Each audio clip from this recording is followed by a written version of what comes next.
What is up, guys? Welcome back to another Fallout video, and today I'm bringing you the top 5 best mods for this week in Fallout 4, and I did one on this last week, so I feel like I'm going to make this into a new series because you guys seem to really enjoy that video. So if you guys do enjoy this video, make sure to like, subscribe, and let's get right into it.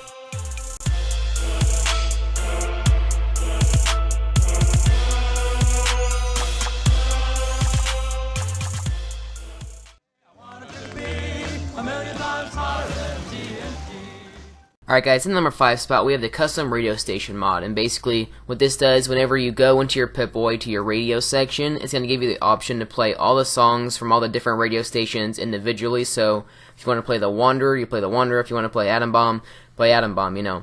All the like really classic songs from Fallout 4, you can play those individually if you just want to hear them a lot, you know. And also, as another feature, they also have Radio Capital from Fallout 3, so you can listen to the Fallout 3 songs on that radio station, and yeah, it's just a really nice thing to do whenever you're just walking around Fallout 4 and just trying to look for stuff, or, you know, it keeps you entertained whenever you're just walking around the Wasteland. And also, as a feature, I just thought I'd add this in. It does work with your radios that you do place like in your workshop whenever you're building your bases, so the radio stations added into this will also work on those. Alright guys, in the number 4 spot, we had the Disable Godrays Mod, and what this does is it disables like the little light rays that come in through like the sun, and it makes the game like a lot more playable, because on PS4 it does have a lot of frame rate issues, and as you can see in my base here, I have so much stuff built, and whenever I'm inside of here, it like drops the FPS to like 15 frames per second. It's awful.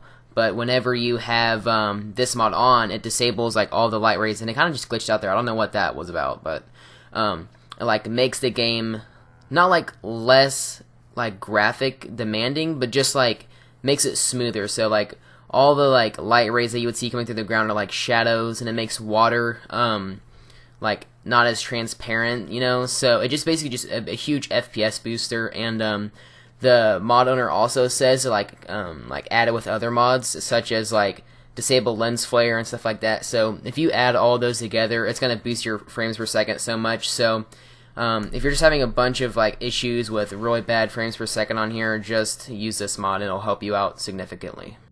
Alright guys, in the number 3 spot we have the Large Settlement Raids mod, and what this does is it boosts the difficulty of whenever like raiders or trappers or Siths will raid your base, because before, you know, only like 4 Siths will show up. Well, with this mod, over like 20 Siths will show up, or like a Deathclaw and a whole bunch of really strong creatures will show up to take your base. And whatever it says in the description of this mod, it says that they intend to win, you know, so it's going to be really harder, and it makes the game a lot more difficult and a lot more fun now. So, you know, you can make bases that are meant to withstand a lot of force, you know, because before it's like no challenge at all. So I really do recommend this mod because it's just it makes the game a lot more fun and different. In the number 2 spot, we have the Sanctuary Home and Settlement mod. So basically what it does is right below Sanctuary, it will add a hot springs settlement into the game next to it. So basically all you want to do is just come to where I am on the map, and then when you pull your Pip-Boy, it's just above Vault 111, and then it's like at the very, very edge of the map, and you will find this little hut with this guy here.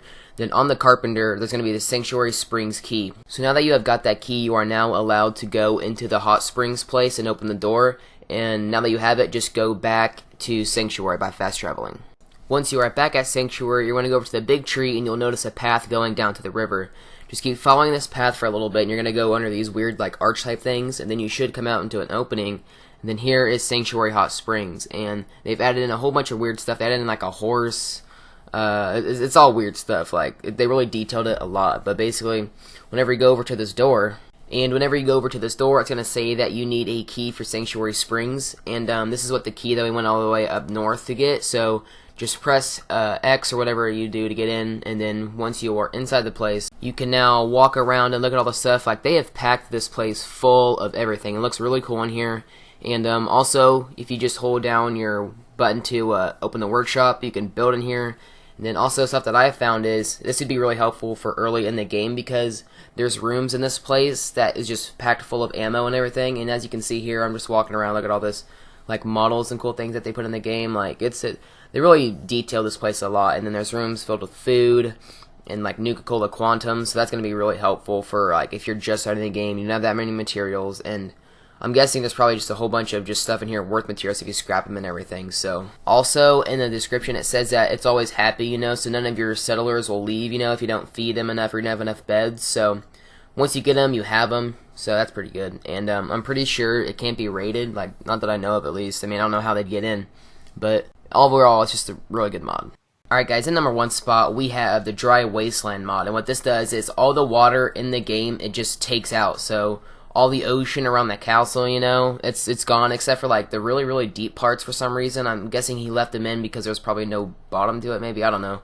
But at the very bottom of the lake there will be a little bit of water, so I guess there is a little water in the thing, but I mean, it still makes for a lot of exploring. And I've just been like spent so much time just walking around the bottom of this place, just looking at everything, and I'm like gonna like let the music play out and everything because I don't have enough time to talk, I guess, over this. I just want to show you guys all the stuff that there is in the game, and it's crazy how much detail they actually do put into this, even though like no one ever really sees it. Like, there's places where there's crashed planes, there's crashed boats, there's just a whole bunch of little Easter eggs that are really fun to look at. And like, it is a little glitchy in some areas, like all the water in the game isn't actually removed. I mean, most of it's around the castle area, but I'm assuming that he's gonna do it more. But like, eventually there's just gonna be no water in the game. It's gonna be crazy. So that is pretty much for this video, guys. If you did enjoy the video, make sure to like, subscribe, and I will see you in the next one. Bye.